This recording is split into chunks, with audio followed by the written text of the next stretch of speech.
Quero te convidar a abrir a sua Bíblia lá na carta do apóstolo Paulo aos Gálatas, no capítulo 5.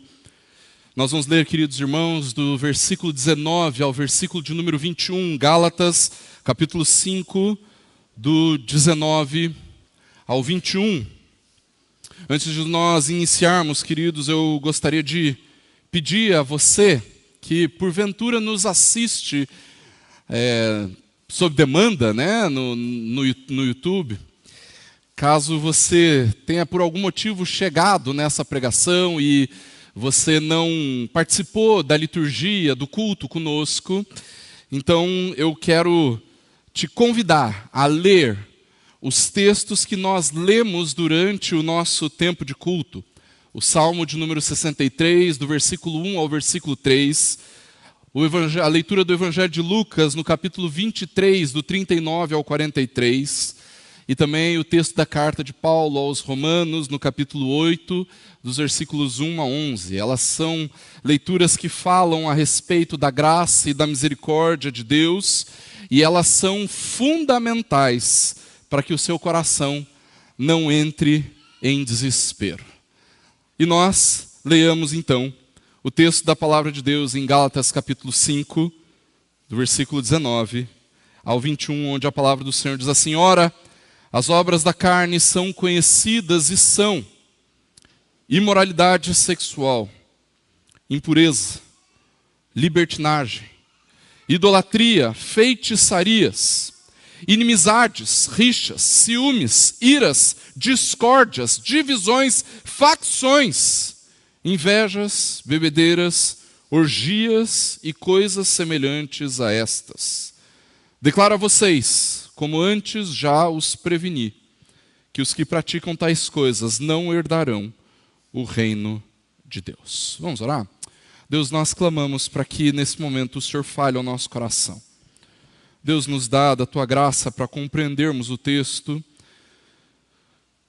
para compreendermos o Deus que fala conosco através da palavra. Nos dá graça para entendermos isso, Deus, nos dá graça para sermos transformados e impactados pela verdade, que o nosso coração possa ouvir o Senhor na sua santidade, retidão, justiça, falando estas coisas para nós. E que o nosso coração se encha de temor do Senhor. É isso que nós te pedimos em nome de Jesus. Amém. Você já ouviu aquela expressão, matar um leão por dia? Já ouviu essa expressão? Com certeza já. Normalmente a gente fala sobre isso a respeito de uma vida profissional muito complicada, ou então até para tarefas familiares difíceis de serem realizadas, mas dificilmente nós olhamos para essa frase, matar um leão por dia, como algo que nós, como cristãos, precisamos fazer todos os dias. Todos os dias, queridos, nós precisamos mortificar os nossos desejos pecaminosos, que são como um leão querendo devorar a nossa mente, o nosso coração, as nossas intenções.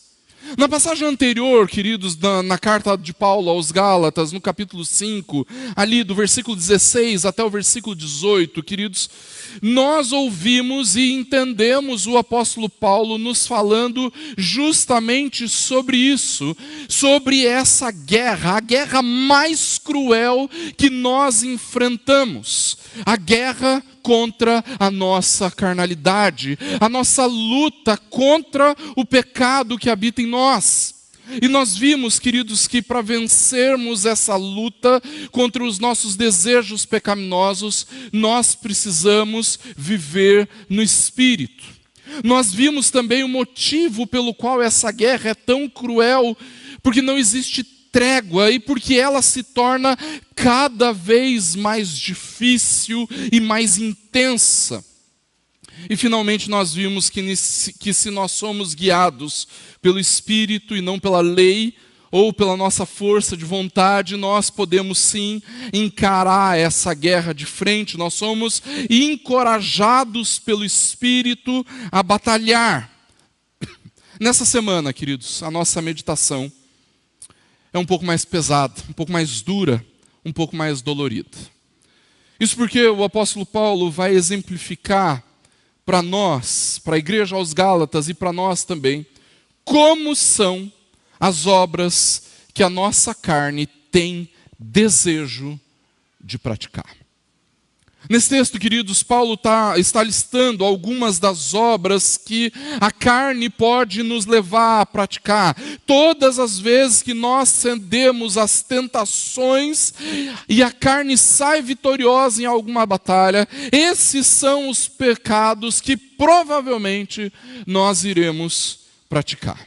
São justamente os desejos da carne que Paulo fala no versículo 16, que nos conduzem a estas obras terríveis. No entanto, queridos, essas obras, elas também demonstram uma realidade que, queira Deus, não faz parte da minha e da sua vida. Porque ela faz parte, elas demonstram a morte e a realidade desesperadora que vivem aqueles que não herdarão o reino de Deus. Em outras palavras, queridos, o que esse texto nos revela é justamente aquilo que nós não gostaríamos de saber: a vitória da carne nesta guerra. Nós não gostamos de histórias em que o vilão vence no final, não é verdade? Para aqueles que viram Vingadores, Guerra Infinita, sabem muito bem como é frustrante ver o vilão vencendo no fim do filme. Ninguém gosta de uma história em que o vilão vence no final. Acontece, queridos, que para nossa tristeza, a carne acaba vencendo a guerra em muitos corações. Eu quero crer e espero em Deus que essa vitória não aconteça na sua alma, porque a vitória da carne traz consequências terríveis para a eternidade daqueles que vivem obstinadamente dessa forma. E infelizmente, queridos, as pessoas que vivem assim, desta forma, são as pessoas a quem nós amamos, pessoas que nós queremos bem, são familiares, amigos, vizinhos, colegas de trabalho, pessoas que nós amamos, que nós queremos ver rendidas aos pés de Jesus, provando de vida em abundância, provando de vida em plenitude em Cristo. No entanto, nós olhamos para isso e entendemos que isso também pode acontecer, inclusive, na vida daqueles que vivem conosco aqui na igreja, mas que andam tão obstinados nos seus pecados que não conseguem perceber o quão longe estão do Senhor Jesus. Quando a gente lê essa passagem, queridos, nós temos a tendência de pensarmos que se trata apenas das piores pessoas que existem no mundo. São as pessoas mais deploráveis, mais terríveis que vivem estas coisas. São os imorais, são os criminosos, são aqueles que vivem uma sexualidade deturpada. No entanto, queridos, muitas pessoas que nós conhecemos e que são aparentemente boas estão, na verdade, a passos largos da morte, vivendo intensamente as obras da carne, mesmo que elas não pareçam tão más assim. E é exatamente por isso, queridos, que é tão importante meditarmos nesse texto. Quando o apóstolo Paulo escreve essas coisas aos Gálatas, era porque eles estavam vivendo de uma maneira tão carnal, queridos, que eles se pareciam muito mais com os ímpios do que com crentes. Eles confiavam na lei, confiavam na sua força de vontade, confiavam na sua própria capacidade e achavam que essa capacidade, essa força de vontade iriam conquistar, entre aspas, a salvação, ou então fazê-los alcançar a santificação. Mas o apóstolo Paulo diz para eles: vocês não vão alcançar nada confiando na própria carne. Tudo o que vocês alcançam pela lei, confiando na carne, é odioso aos olhos de Deus. Quando vocês deixam Cristo de lado para confiar na lei, vocês atraem a ira de Deus sobre vocês, vocês decaíram da graça.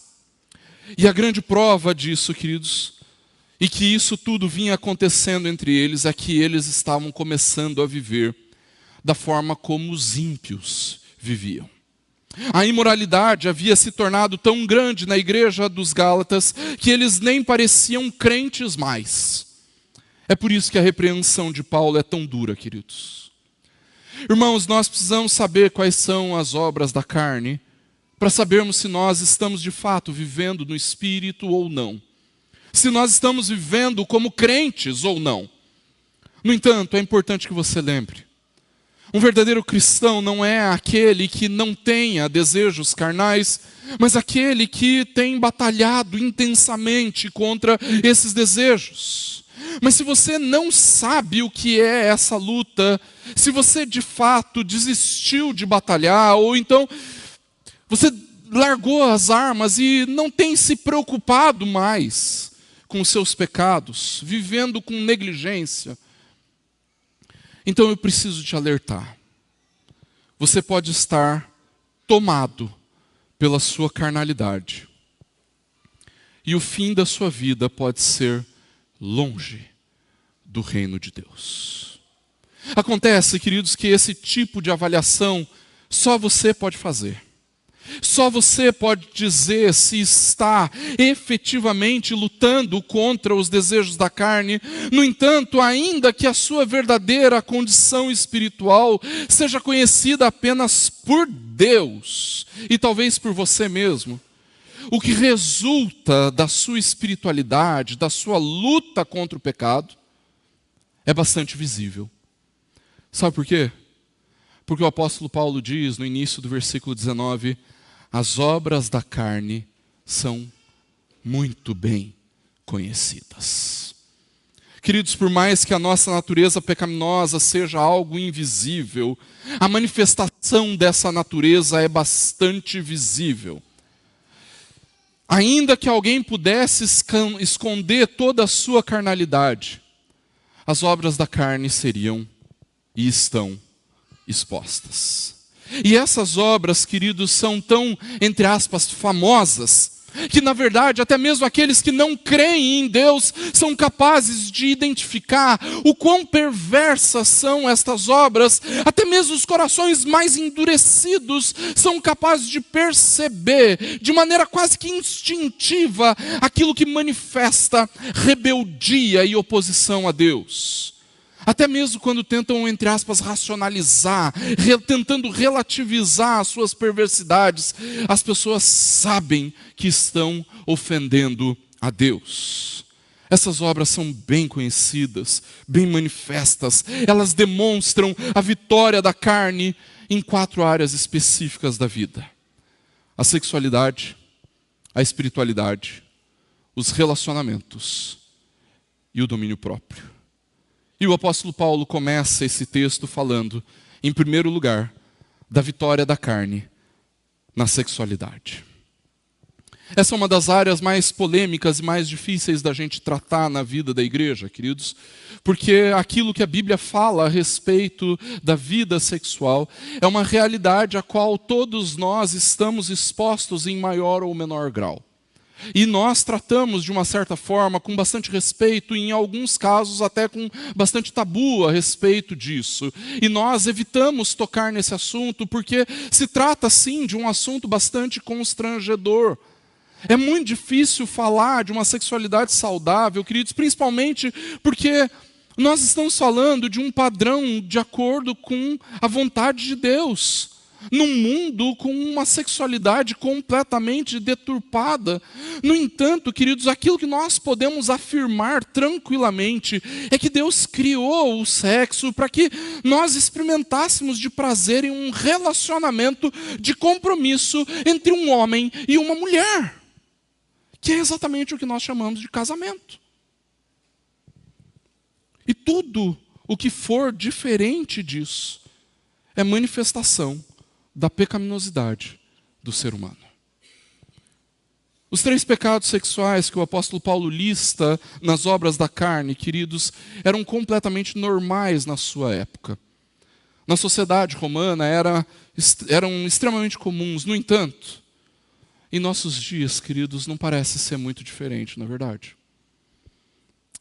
Para entendermos rapidamente o que essas três expressões significam, nós podemos dizer que a imoralidade sexual está indicando qualquer tipo de pecado na área das relações sexuais.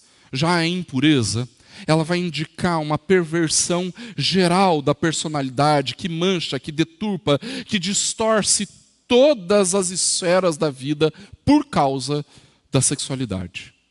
E a libertinagem que o apóstolo Paulo cita aqui, por sua vez, indica uma deturpação tão grande da mente que a pessoa deixa de se preocupar com aquilo que Deus, ou até mesmo que as outras pessoas pensam a respeito das suas ações. Nesses três pecados, irmãos, estão incluídos todo tipo de ato, linguagem, pensamento ou intenção de coração que demonstre uma sexualidade deturpada. Você ouviu bem? Todo tipo de ato, linguagem, pensamento ou intenção do coração que demonstre uma sexualidade deturpada. Não pense, queridos, que o apóstolo Paulo está falando apenas para aqueles que praticam a prostituição, que praticam uma sexualidade desvairada, enlouquecida. Ele está falando de todos aqueles que vivem uma sexualidade que não está de acordo com o padrão da palavra de Deus, queridos. O reverendo Hernandes Dias Lopes, comentando essa passagem, ele diz que quando o apóstolo Paulo lista esses três pecados, todas as ofensas sexuais, sejam elas públicas ou particulares, entre aspas, naturais ou, entre aspas, anormais, entre pessoas casadas ou solteiras, precisam ser classificadas como obras da carne. No entanto, queridos, Paulo diz que existem outras áreas da vida que podem sofrer por causa da carnalidade. É incrível que nos dias de hoje, quando a gente fala sobre pecado, queridos, as pessoas acham que a gente está falando apenas da área sexual, mas é muito mais do que isso. Não é à toa que, em segundo lugar, Paulo nos fala sobre a vitória da carne na espiritualidade. A vitória da carne na espiritualidade ou na religiosidade, se você preferir, é vista por alguns, em algumas circunstâncias, até como uma coisa boa. Sabe aqueles que dizem assim, o importante é ter uma religião, não é verdade? Você já ouviu isso com toda certeza. Não é. Não é. Em alguns casos, a espiritualidade dos seres humanos pode ser uma coisa bem odiosa aos olhos de Deus. Mas pastor, como é que é possível a vitória da carne na espiritualidade, na religiosidade? Simples. Tirando o Deus vivo e verdadeiro da espiritualidade. Um pastor americano chamado Eugene Peterson, ele diz que não existe uma forma mais eficaz para se esconder de Deus do que fingindo fazer as coisas de Deus. E como é que se faz isso? Praticando a idolatria e a feitiçaria. Tem gente que acha que qualquer tipo de espiritualidade está valendo, mas isso é um terrível engano, irmãos. Uma espiritualidade deturpada não agrada o coração de Deus, é obra da carne. Será que o que importa, o que é importante é somente ter uma religião? Irmão, se for uma religião baseada em idolatria, se for uma religião baseada em feitiçarias, é obra da carne. Mas isso também vale para nós, queridos. Será que o importante é viver qualquer tipo de cristianismo? Eu te digo, se for um cristianismo que contém idolatria e feitiçaria, é só uma forma mais rápida da pessoa ir para o inferno. Da pessoa ter o seu entendimento cegado pela sua carnalidade. Irmãos, qualquer religião que não seja expressão da fé em Jesus é idolatria, é feitiçaria, em alguns casos, inclusive, a forma como alguns vivem o cristianismo é idolatria e feitiçaria. Se você descansa no fato de que o seu parente, o seu vizinho, o seu colega de trabalho, o seu amigo é uma pessoa boa, ele é bastante religioso, pastor, você pode estar descansando no fato de que esse seu parente, amigo ou vizinho, está indo para o inferno. A espiritualidade, a religiosidade dessa pessoa pode ser um indício de que ela, na verdade, está condenada. Porque existe uma religiosidade que é obra da carne. Eu sei que dizer isso nos tempos do politicamente correto é bastante difícil, irmãos, mas o que a palavra afirma não é a importância de se ter ou praticar uma religião. Não é importante ter uma religião, o que importa é viver um relacionamento intenso com Deus através de Jesus, vivendo no Espírito. Qualquer coisa diferente disso é idolatria, é feitiçaria. Irmãos, não se enganem, a carnalidade do ser humano é tão depravada que tenta perverter o que existe de mais nobre, que é o nosso relacionamento com Deus. E o pecado faz isso através da idolatria, através da feitiçaria. Queridos, existe apenas um caminho para Deus: Jesus. Deus resolveu se relacionar com o homem apenas, tão somente através de Jesus. No entanto, muitos se recusam a crer em Jesus como Senhor e Salvador, mas mesmo assim querem se relacionar com algum tipo de divindade. E sabe então o que os homens fazem? Os homens criam deuses para tentar suprir necessidades que só podem ser supridas em Deus. Isso é idolatria. Quando nós falamos sobre idolatria, queridos, é importante lembrar que nós não estamos falando tão somente de imagens, estátuas ou outras religiões. Muito mais do que isso, irmãos, nós precisamos lembrar que os seres humanos sempre adoram algo ou alguém. E fazem isso porque todo ser humano deseja obter salvação, segurança, alegria, felicidade, paz, conforto. E normalmente as pessoas querem obter essas coisas longe de Deus. Ou então, criam artifícios para suprir essas necessidades. Feitiçarias. Não se enganem, queridos. Astrologia, previsão de futuro, esoterismo é feitiçaria. Qualquer tipo de tentativa de manipulação das coisas espirituais, ou até mesmo incompreensíveis, qualquer tipo de relacionamento místico com a morte, com seres invisíveis, com anjos, demônios, entre aspas, deuses, astros, tudo isso pode ser considerado feitiçaria. Isso sem falar, queridos, nas idolatrias e feitiçarias disfarçadas debaixo de um falso evangelho. Irmãos, não se deixem enganar. Quando nós atribuímos aos nossos líderes, à nossa igreja, à nossa denominação, o poder de nos levar até Deus, isso é idolatria. Quando nós fazemos coisas que mais se parecem com magia e espiritismo na igreja, não se enganem, é feitiçaria. Mas perceba que não é apenas o relacionamento com Deus que a carne tenta perverter. Em terceiro lugar, o apóstolo Paulo também fala sobre a vitória da carne nos relacionamentos. Tem gente que tenta se esconder da perversidade dos outros, dizendo que o pecado é um problema da pessoa com Deus. Você já ouviu isso? Eu não tenho nada a ver com isso. Isso é um problema da pessoa com Deus. Não tenho nada a ver com isso.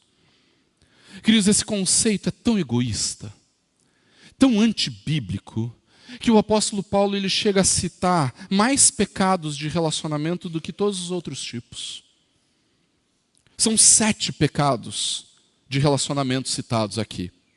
E isso acontece, queridos, porque a maldade, a carnalidade, também afeta intimamente a vida dos outros, a vida de outras pessoas.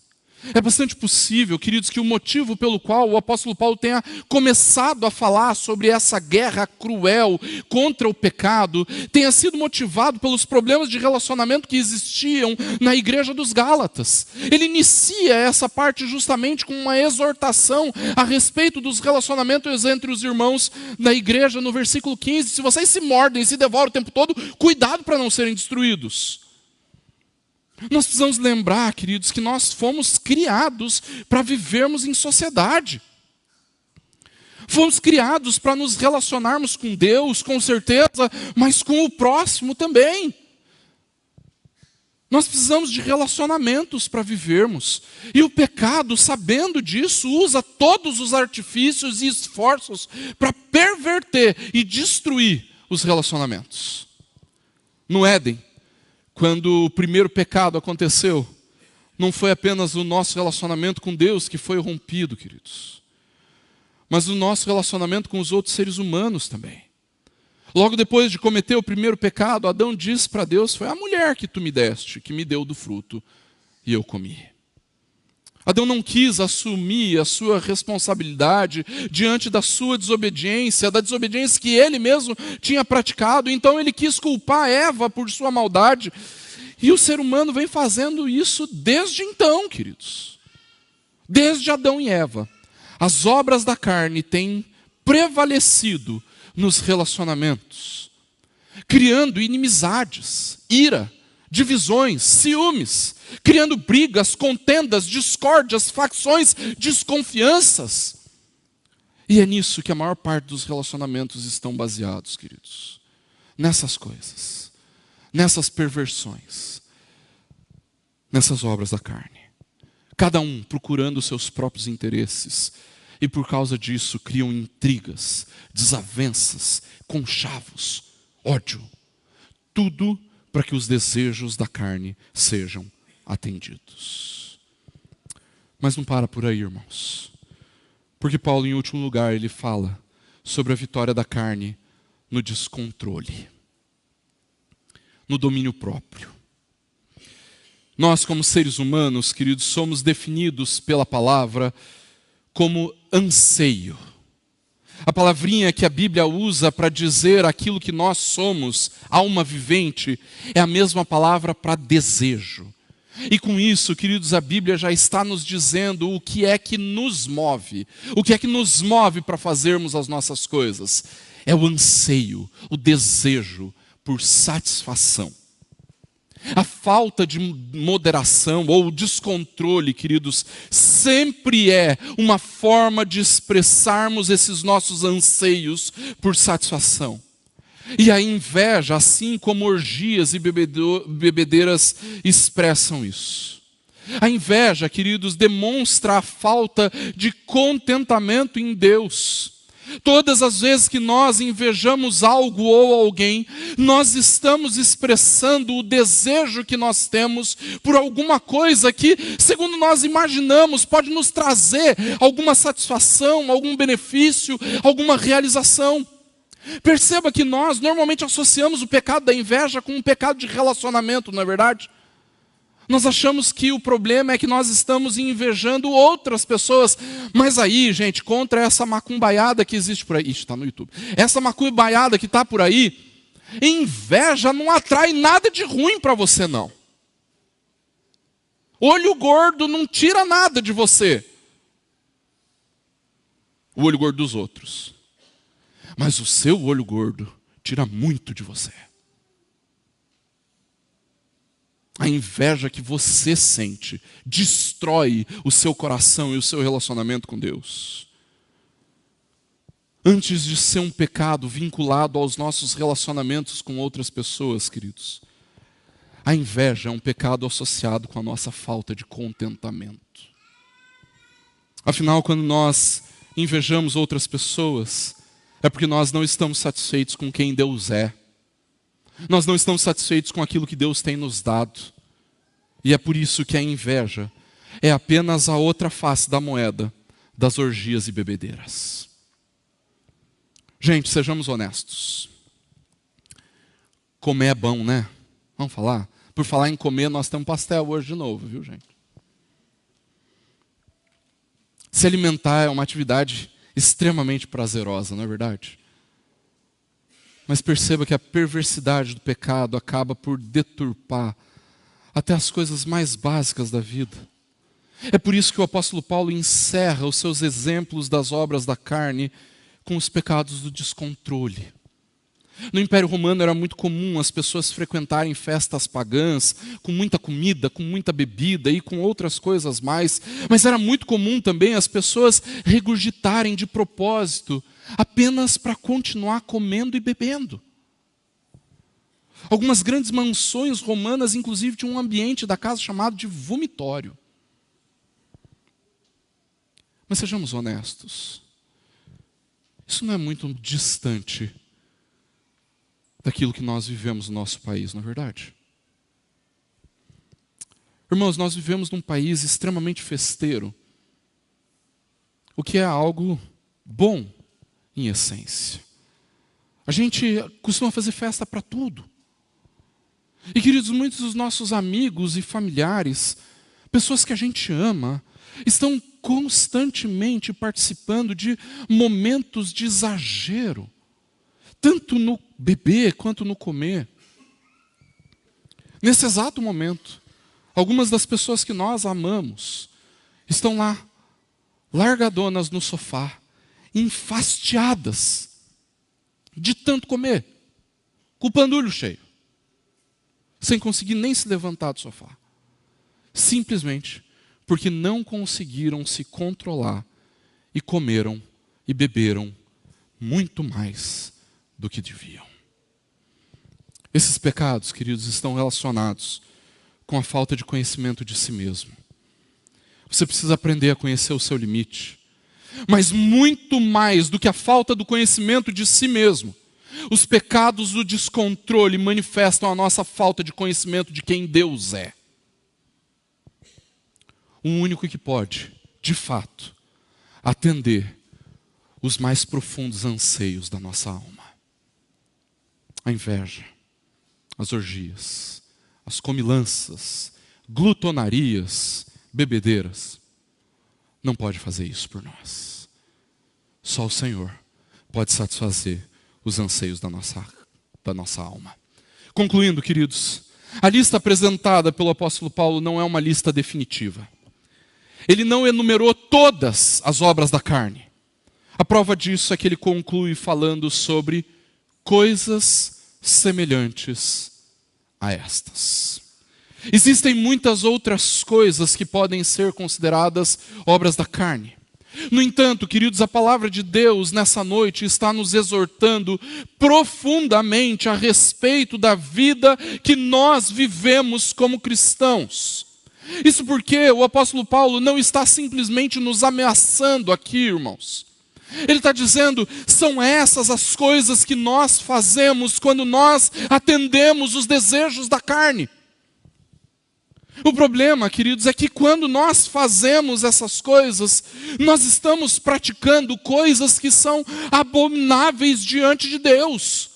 Coisas que são tão abomináveis, que Paulo encerra essa lista nos falando sobre a consequência da vitória da carne. Preste bem atenção como o apóstolo Paulo conclui esse trecho, conhecido como as obras da carne. Os que praticam tais coisas não herdarão o reino de Deus. Diante dessa frase, queridos, alguns poderiam chegar a pensar, pastor, que bom. Essas coisas não nos pertencem. As obras da carne são a respeito daqueles que não conhecem Jesus, daqueles que não vivem a vida como igreja. Eles dizem respeito a pessoas que não são como nós. Não é verdade? Talvez sim. Mas se isso for completamente verdade, qual é o motivo pelo qual o apóstolo Paulo escreve tudo isso para a igreja dos Gálatas? Irmão, se Paulo estivesse escrevendo tudo isso para uma igreja, se Paulo está escrevendo isso tudo para uma igreja, é porque esses pecados estavam sendo cometidos por gente da igreja. Paulo não estava falando apenas dos pagãos, dos ímpios, daqueles que não vivem a fé em Jesus. Paulo está falando de gente que parece crente. Gente que frequentava a igreja dos Gálatas. Gente que dizia crer que Jesus era seu Senhor e Salvador. Gente que fingia viver no Espírito. No começo do sermão, queridos, eu disse, alguns Gálatas estavam tão imersos na sua pecaminosidade que eles nem chegavam a parecer crentes. Irmãos, em alguns momentos, a expressão da nossa pecaminosidade é tão intensa que nós chegamos a nos parecer com não cristãos. com ímpios. É por isso que a correção de Paulo é tão dura. Os que praticam tais coisas não herdarão o reino de Deus. E nós não podemos ignorar a realidade de que se nós não estivermos vivendo no Espírito, então nós estamos andando como os ímpios, nas obras da carne. E a mesma repreensão que Paulo traz aos Gálatas serve para nós também. Não herdarão o reino de Deus os que tais coisas praticam. Irmãos, a carne só pode obter vitória sobre você se você não for cristão. Porque se você é cristão, você precisa viver no Espírito. E vivendo no Espírito, você não vai satisfazer os desejos da carne. Existem pessoas dentro das igrejas, queridos, que estão perecendo, que não conseguem lutar contra a sua própria pecaminosidade. E isso acontece porque ainda não provaram de verdadeira conversão. Tem um monte de gente dentro das igrejas que acham que estão indo para o céu, mas são idólatras, invejosos, impuros, beberrões, e esses não herdarão o reino de Deus. Entenda, queridos, Paulo não repreende aqueles que têm lutado contra os seus pecados. Eu e você temos pecado, mas Paulo repreende aqueles que obstinadamente permanecem pecando, sem arrependimento, sem lutar, sem batalhar contra a sua própria carnalidade. Aqueles que mesmo ouvindo e vendo a verdade, não vivem no Espírito. E esses podem ser os seus vizinhos, podem ser os seus familiares, mas também pode ser alguém que está sentado do seu lado todos os domingos aqui na igreja. Ou quem sabe, até você mesmo. Se você vive para satisfazer os seus desejos, é porque a sua carne é o seu Deus. Ela determina aquilo que você é, quem você é. Mas você não pode ser determinado pelos desejos da sua carne. O seu Deus não é o seu ventre. O seu Deus é o Deus vivo e verdadeiro. Aquele que te capacita e que te enche com o Espírito para que você possa batalhar contra os seus maus desejos. A carne não pode alcançar vitória sobre você. Se a carne vencer, você vai para o inferno. Os que praticam tais coisas não herdarão o reino de Deus. O Espírito tem que ser vitorioso na sua vida. É justamente sobre isso que nós vamos falar no próximo sermão, a vitória do Espírito. Irmãos, todas as ameaças de juízo da parte de Deus nos chamam ao arrependimento. Se você se arrepender, movido pelo Espírito, você vai obter perdão. A nossa liturgia falou sobre isso o tempo todo. Mas se você continuar obstinado nas obras da carne, se você continuar satisfazendo a concupiscência da carne, os desejos da carne, sem nenhuma batalha, então essas palavras permanecem como um testemunho dos céus contra você. Se você crê em Jesus como seu Senhor e Salvador, então essas coisas não devem fazer parte da sua vida. Essas coisas pertencem aos incrédulos, pertencem aos ímpios, pertencem àqueles que vivem sem Deus no mundo. Mas se Jesus te salvou, então agora você tem uma nova vida no Espírito, uma vida sem condenação, uma vida perdoada por Deus. Que Deus, queridos, nos dê da sua graça para lutarmos contra as obras da carne em nós. Que Ele nos abençoe e que Ele nos alcance com a sua misericórdia. Feche seus olhos, abaixe sua cabeça, nós vamos orar. Nós estamos, queridos, nos preparando para o tempo da ceia. E quis a providência divina que um dos sermões mais duros que você vai ouvir na sua vida fosse a introdução da ceia do Senhor. Isso porque, queridos, nós cremos que quando nós celebramos a ceia, nós estamos celebrando a morte do Senhor. Mas não apenas a morte, a realidade de que nós estamos unidos com Ele na sua morte. E que se nós estamos unidos com Ele na sua morte, então os nossos pecados foram perdoados. Nós estamos diante daquele que a graça é melhor que a vida. Salmo 63. Nós estamos diante daquele que foi capaz de perdoar até mesmo o ladrão na cruz, quando ele não podia fazer mais nada a respeito da sua salvação. Nós estamos diante daquele que em Cristo nos promete libertação. Aquele que em Cristo nos promete que não há mais condenação. E por causa disso, nós podemos sim celebrar a ceia do Senhor. Mas não celebre a ceia do Senhor sem antes olhar para o seu próprio coração e diante do Senhor confessar os seus pecados e assim receber do trono da graça, graça que nos socorre em tempos de desespero. Deus trata o nosso coração. Em nenhum momento nós queremos ser como estes que se assemelham com aqueles que não herdarão o reino dos céus. Nós não queremos ser como estes. Nós não queremos praticar as obras deles. Ao contrário, Deus, nós queremos viver no Espírito. Por isso, Deus, que o Senhor faça a nossa mente, coração, disposição e vontade pegarem armas para lutar.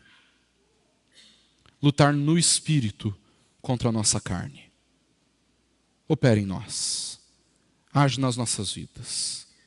E que agora, ao participarmos do tempo da ceia do Senhor, nós sejamos fortalecidos pela verdade maravilhosa, gloriosa, de que nós estamos unidos com Cristo na sua morte. E por isso, morremos para o pecado.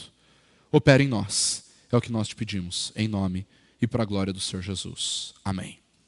Nós vamos participar agora, queridos, do tempo da ceia. Por isso eu quero convidar